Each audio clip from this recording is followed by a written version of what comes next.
নমস্কার। আজকের এই ভিডিওতে টিসিএস এর রেজাল্ট নিয়ে আলোচনা হবে। টিসিএস এর রেজাল্ট মানেই হচ্ছে আইটি সেক্টরের একটা রেজাল্ট বা আইটি সেক্টরের আপকামিং রেজাল্টগুলো কেমন হতে চলেছে তা নিয়ে একটা আলোচনা তো থাকবেই। তার সাথে সাথে কিছু স্টক নিয়ে আলোচনা থাকবে, একটু ইনভেস্টমেন্ট, একটু সুইং ট্রেডিং, সব কিছু নিয়ে আলোচনা হবে। ওভারঅল মার্কেট নিয়ে আলোচনা থাকবে। আজকে মার্কেটে সেন্সেক্স 800 পয়েন্টের মতো একটু নেগেটিভও হয়েছে, সেটা কি একটা সুযোগ তৈরি করে দিচ্ছে আমাদের, তা নিয়ে আলোচনা হবে। ভিডিওটাকে শেষ পর্যন্ত অবশ্যই দেখবেন এবং একটু লাইক করে দেবেন। যারা চ্যানেলে নতুন তারা চ্যানেলকে সাবস্ক্রাইব করে বেল আইকনকে অবশ্যই প্রেস করে দেবেন। তো চলুন শুরু করি।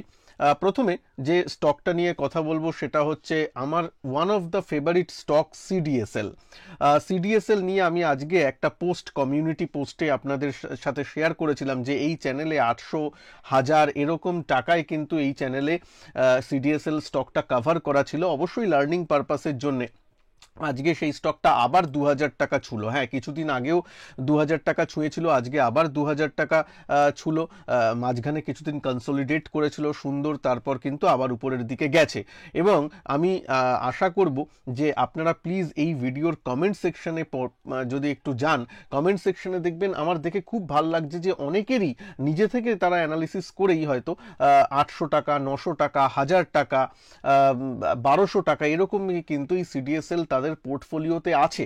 আমার শুনে খুব ভালো লাগলো এবং এটাই তো একটা power of long term investment, যেটা আমি বলেছিলাম। তো এই জিনিসটা আছে। কিছুদিন আগে মেম্বারশিপ, মানে আমি এটা কেন বলতে চাইছি একটু মনে করে দেখুন। আমরা মাঝে মাঝে এই যে লং টার্ম ইনভেস্টমেন্ট বা মানে ট্রেডিংয়ের চক্করে ওই ইনভেস্টমেন্টটাকে ভুলে যাই, সেটা করলে কিন্তু হবে না। দুটোকেই প্যারালালি রাখা যায় কিন্তু। যেমন আমি কিছুদিন আগে আমার মেম্বারশিপ যে আছে, যেখানে আমার mentorship batch, ST swing champ batch আছে, যেখানে ইউটিউবের এই জয়েন বাটন ক্লিক করলে আপনারাও জয়েন করতে পারেন, সেইখানেও কিন্তু আমি যদি দেখেন মেম্বারদের জন্য আমিও কিন্তু জাস্ট 7 দিন আগে, দেখতেই পাচ্ছেন 7 দিন আগে কিন্তু আমি লিখেছিলাম জাস্ট ফর ইনফরমেশন, আমি হ্যাল, জিও ফিনান্স এবং সিডিএসএল আমার পোর্টফোলিওতে অ্যাড করেছি। মানে অবভিয়াসলি আমার আরও নিচু দামে নেওয়া আছে, আমি আবার অ্যাড করেছি। মাঝে মাঝে আমি অ্যাডও করি, তো অ্যাড করেছিলাম এই 3টে স্টক, সেটা জাস্ট ফর লার্নিং পারপাসে আমি রেখেছিলাম। নট ফর সুইং ট্রেডিং লেখাই আছে, এটা মানে পোর্টফোলিওতে অ্যাড মানে অবভিয়াসলি ইনভেস্টমেন্ট, বুঝতেই পাচ্ছেন। আজকে যদি দেখেন, তখন আমি যদি অ্যাড করেছিলাম সিডিএসএল 1850 এরকম টাকায় চলছিল 7 দিন আগে। 7 দিন আগে মানে এইসব দিনে, এইসব জায়গায় দেখতেই পাচ্ছেন 7 দিন আগে এইসব জায়গায় চলছিল। আজকে সেই স্টকটা 2000 টাকা, মানে 7 দিন আগের কিনলেও সুন্দর একটা প্রফিট তৈরি করে দিয়েছে। এবার এটা তো, এই স্টকগুলো তো 7 দিনের জন্য বা 70 দিনের জন্য নয়, আমি এই জিনিসগুলোকে লং টার্ম হিসাবে ভাবছি। এবার আপনাদের প্রশ্ন নিশ্চয়ই থাকবে যে লং টার্মের জন্য সিডিএসএল ব্যবসাটা আগে বুঝতে হবে। সিডিএসএল জানেন আপনি যে ডিম্যাট অ্যাকাউন্টে, মানে আমি যে স্টক কিনি সেটা যে ডিম্যাট অ্যাকাউন্টে থাকে, সেই one of the demat account provider আমাদের দেশে হচ্ছে সিডিএসএল। বিএসই এটার কর্তা ধর্তা। তো এই ডিম্যাট সার্ভিস প্রোভাইড করে সিডিএসএল। মোটামুটি ভালো বিজনেস, মার্জিন ভালো, সব কিছুই ঠিক আছে। নিজে একটু ফান্ডামেন্টাল অ্যানালিসিসটা করে নেবেন। তার জন্য স্ক্রিনার বা টিকার টেপ যে কোনো ওয়েবসাইটে করতে পারেন, মানি কন্ট্রোলেও করা যেতে পারে। তবে নিজে থেকে ডিসিশন নেবেন। আজকে আমার যে পোস্ট করেছিলাম তার নিচে একজন লিখেছিলেন, আমার তো 1000 টাকায় কেনা আছে, এখন কি করব বলুন। কি করবেন মানে এনজয় করবেন, প্রফিট আসছে, লাভে আছে। যদি খুব টাকার এখনই দরকার থাকে তাহলে প্রফিট বুক করে নেবেন। আর যদি টাকার দরকার না থাকে, যদি 3-5 বছর হোল্ড করতে পারেন, নিজে ফান্ডামেন্টাল একটু অ্যানালিসিস করে নেবেন মাঝে মাঝে, তাহলে হোল্ডও করা যায়। কোনো রকম ফিনান্সিয়াল অ্যাডভাইস নয়, কিন্তু এইভাবেই ইনভেস্টমেন্টকে করতে হবে। ঠিক আছে, অবশ্যই যদি টাকার কখনো দরকার হয়, ধরুন মেডিকেল পারপাসে একটু টাকার দরকার বা এমার্জেন্সি কিছু এডুকেশন পারপাসে পয়সার দরকার, তখন তো ইনভেস্টমেন্ট ভাঙতেই হয়, সেটা স্বাভাবিক ব্যাপার। কিন্তু তাছাড়া যদি পয়সার দরকার না হয়, তখন তো লং টার্মের ভালো স্টকগুলোকে তো রাখা যেতেই পারে। আচ্ছা, সিডিএসএল নিয়ে আলোচনা হচ্ছে। আজকে যখন বাজার এত মাইনাসে চলছে, তখনও কিন্তু এই 7% মতো পজিটিভ রিটার্ন দিয়েছে। এবার এর আগের যে হাই করেছিল সেই হাইয়ের কাছাকাছি আছে, যদি এটাকে ব্রেক করে, এই যে অনেক দিন ধরে কিন্তু এখানে কনসলিডেট করেছে এই স্টকটা, এরকমই মাঝে মাঝে নিয়ে হতোদ্যম হয়ে পড়ে আমরা, আর তো স্টকটা বাড়ছেই না। স্টকগুলো ইনভেস্টমেন্ট গ্রেডের স্টক, এগুলো ট্রেডিং করার স্টক নয়, আমি বারবার বলি। তো এই যে কনসলিডেট করেছে, তারপর আবার কোনো এক সময় ব্রেকআউট দেবে, যেমন আগে দিয়েছিল, আগে অনেক দিন ধরে কনসলিডেট করেছিল স্টকটা, এইখানে দেখতে পাচ্ছেন অনেক দিন ধরে কনসলিডেট করেছে, তারপর আবার ব্রেকআউট দিয়েছে, আবার কনসলিডেট করছে, আবার হয়তো ব্রেকআউট দেবে, কোনো কোনো সময় নিচের দিকেও যাবে, স্টক নিচের দিকেও যায়, 20% 30% একটা স্টক লাইফ টাইমে মাঝে মাঝে কারেকশনও দেবে।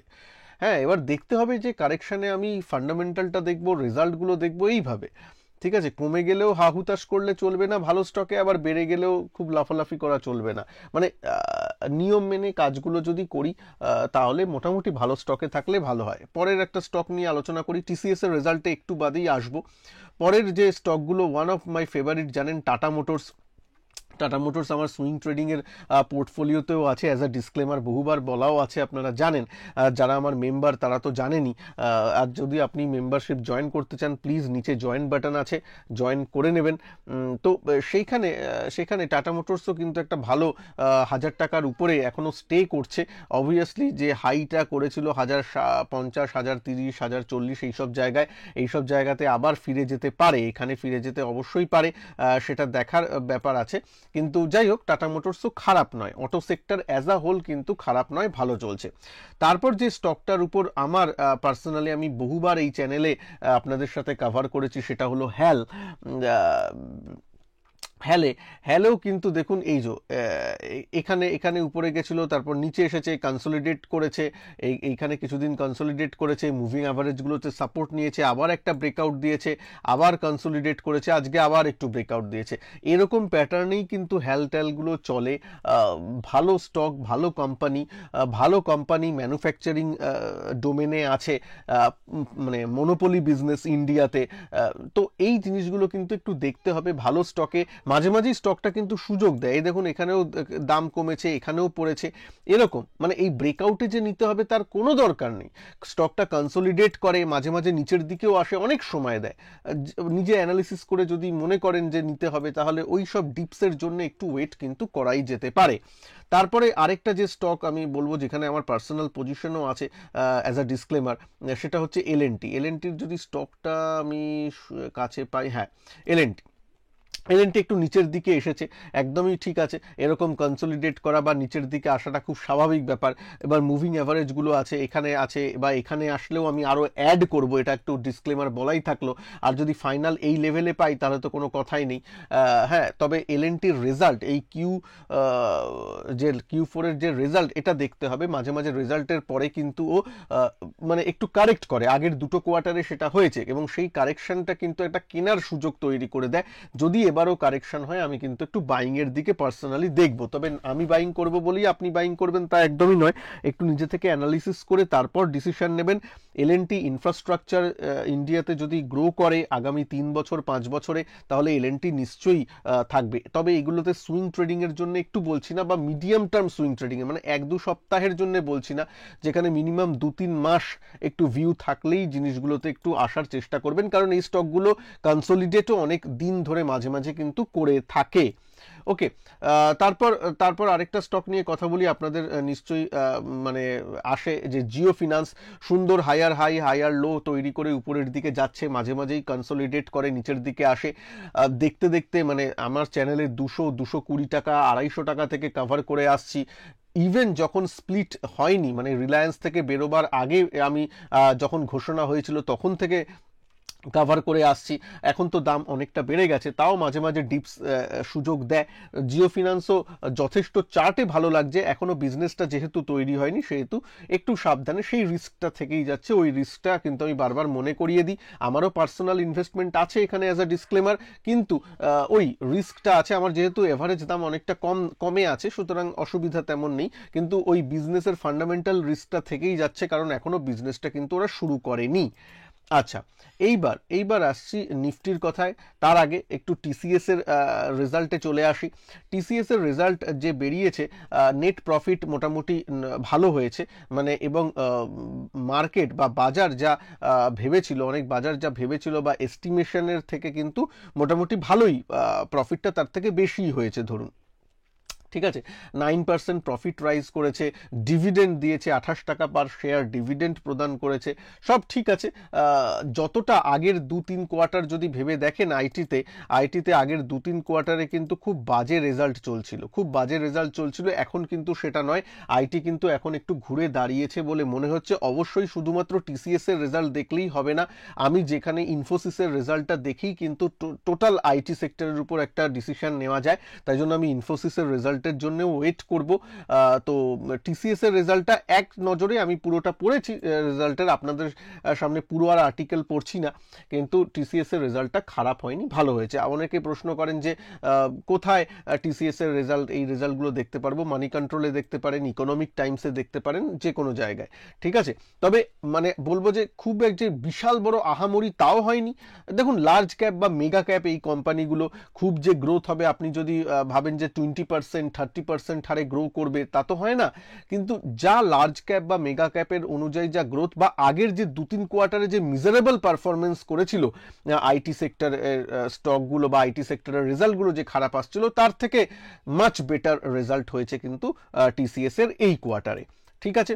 যাই হোক, এবার ইনফোসিসের রেজাল্টটা দেখে নিয়ে আপনাদের সাথে ফাইনাল ভার্ডিক্ট অবশ্যই আমি শেয়ার করব। ওকে, তো চলে আসি এবার একটু নিফটির ক্ষেত্রে। নিফটিতে দেখতেই পাচ্ছেন যে কেমন চলছে, একটু উপরের দিকে গেছে, মানে আগের এই হাইকে ও ক্রস করেছে, এখানে ক্রস করে আবার হাইয়ার হাই তৈরি করেছে, লাইফ হাই তৈরি করে আবার একটু নিচে গেছে, যেখানে এই যে দাগটা, যেটা আগের মানে রেজিস্ট্যান্স ছিল, সেটাই এখন ফার্স্ট সাপোর্টের কাজ করবে, এবং প্রায় সাপোর্টেই বন্ধ হয়েছে 22,500তেই বন্ধ হয়েছে, ঠিক আছে। নিফটি 22,500তেই বন্ধ হয়েছে। এবার যদি নিচে আরেকটু আসে তাহলে এত পর্যন্ত অবশ্যই আসতে পারে, যেখানে আরো 100-200 পয়েন্টের ব্যাপার কিন্তু ওপেন আছে। মানে একটা মোটামুটি লেভেল আপনাদের সাথে শেয়ার করছি, সেটা হচ্ছে 22,200 থেকে 22,000, এই 500তেও যেটা আছে সেটা তো একটা সাপোর্ট, নিচের দিকে এলে 22,200 পর্যন্ত কিন্তু একটু ওপেন ব্যাপারটা আছে, ব্যাস অত পর্যন্তই, তার বেশি আমি আর আশা করছি না। তবে দেখুন, নিফটি এবং ব্যাংক নিফটি স্পেশালি, একটু ব্যাংক নিফটির চার্টটা দেখে তারপর একটু নিফটিকে এক্সপ্লেন করা যাবে, কারণ নিফটিতে তো মেজর কম্পোনেন্ট ব্যাংক নিফটি কিন্তু এই দেখুন, আগের হাইয়ের কিন্তু কাছে আসেনি এখনো। নিফটি যেমন আগের এই যে রেজিস্ট্যান্স, সেটাই সাপোর্ট হয়ে গেছিল, তার কাছাকাছি চলে এসেছে, কিন্তু ব্যাংক নিফটি কিন্তু আসেনি। সুতরাং ব্যাংক নিফটির ক্ষেত্রে নিচে যদি আসে, এতটা জায়গা কিন্তু ফাঁকা আছে, ঠিক আছে। Technical just analysis, bank Nifty যদি নিচে আসে তাহলে নিফটিও সেই অর্থে একটু নিচে আসতে পারে, তাই জন্যই 22,200 কথাটা বললাম। হ্যাঁ, যদিও নিফটিতে হয়তো ব্যাংক নিফটি নিচে যাচ্ছে, কিন্তু রিলায়েন্স ধরুন দাঁড়িয়ে গেছে, টিসিএস দাঁড়িয়ে গেছে, ইনফোসিস মানে আইটি সেক্টর দাঁড়িয়ে গেছে, রিলায়েন্স দাঁড়িয়ে গেছে, তাহলেই ব্যাংকিং নিচে গেলেও দেখবেন নিফটি ঠিক গ্রিনে হয়ে গেছে। এরকম ব্যাপার তো চলতেই থাকে, কিন্তু তাও আমি নিচে যাওয়ার একটু অবকাশ আছে ব্যাংক নিফটিতে, সেটা মনে করিয়ে দিলাম। এমনিতে বুল মার্কেটে আছে, মানে স্ট্রাকচার একদমই নষ্ট হয়ে যায়নি। ওই যারা আছে যে বাই অন ডিপ স্ট্র্যাটেজি থেকে সেল অন রাইজে চলে যাব, তা একদমই নয়। আমিও বাই অন ডিপ স্ট্র্যাটেজিতেই আছি। হ্যাঁ, মাঝে মাঝে একটু উপরের দিকে কল পুট সেল করলেন, সেটা আলাদা ব্যাপার। যেমন ধরুন আজকে যখন আমি ট্রেড করেছি, আজকে এখানে একবার রিফ্রেশও করে দিই, দেখতেই পাচ্ছেন আমি কিছু সময় একটু পুট সেল করেছিলাম, এইখানে দেখতে পাচ্ছেন কিছু পুট সেল করেছিলাম, সেখান থেকে একটু মুনাফা রোজগার হয়েছে। তারপর আবার একটু কল সেলে চলে গেছিলাম, সেখান থেকে একটু মুনাফা রোজগার হয়েছে। ব্যাস এরকম। হ্যাল আজকে খুব ভালো পারফর্ম করছিল এই বাজারেও, সেখানে একটু ফিউচারে নিয়ে ট্রেড করেছিলাম, সেখানে একটু মুনাফা এসেছে। আপনাদের অনেকের প্রশ্ন থাকে ফিউচার নিয়ে, যদি ফিউচার নিয়ে কিছু ডিটেলস ভিডিও চান, কিভাবে ফিউচারে কাজ করতে হয়, নট ফর অপশন, ফিউচারের কিছু নিয়ম, ফিউচারের কিছু ব্যাপার, তাহলে অবশ্যই এই ভিডিওর নিচে একটু কমেন্ট করবেন, তাহলে আমি ফিউচার নিয়ে একটা দুটো ভিডিওর একটু সিরিজ একটা বা আপনাদের সামনে অবশ্যই আনার চেষ্টা করব। যাই হোক, আর সুইং ট্রেডিং এর তো নিশ্চয়ই একটা ক্লাস বা একটা সিরিজ আপনাদের সাথে চালু হয়েছে জানেন ইউটিউবে, তার ফার্স্ট ক্লাস কিন্তু অবশ্যই হয়ে গেছে অলরেডি। যারা মিস করেছেন তারা দেখে নেবেন, যেখানে প্র্যাকটিক্যালি আমি জিনিসগুলোকে শেয়ার করছি আপনাদের সাথে থিওরির সাথে সাথে। তার নেক্সট ভিডিও এই উইকেন্ডে বা মানে 3-4 দিনের মধ্যেই আপনাদের কাছে নেক্সট ক্লাসের ভিডিও চলে আসবে।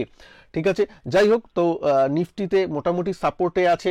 বাই অন ডিপ স্ট্র্যাটেজি এখনো থাকবে 22,200 পর্যন্ত ব্যাপারটা এলেও কিন্তু নিফটি যে খারাপ হয়ে গেছে তা নয়।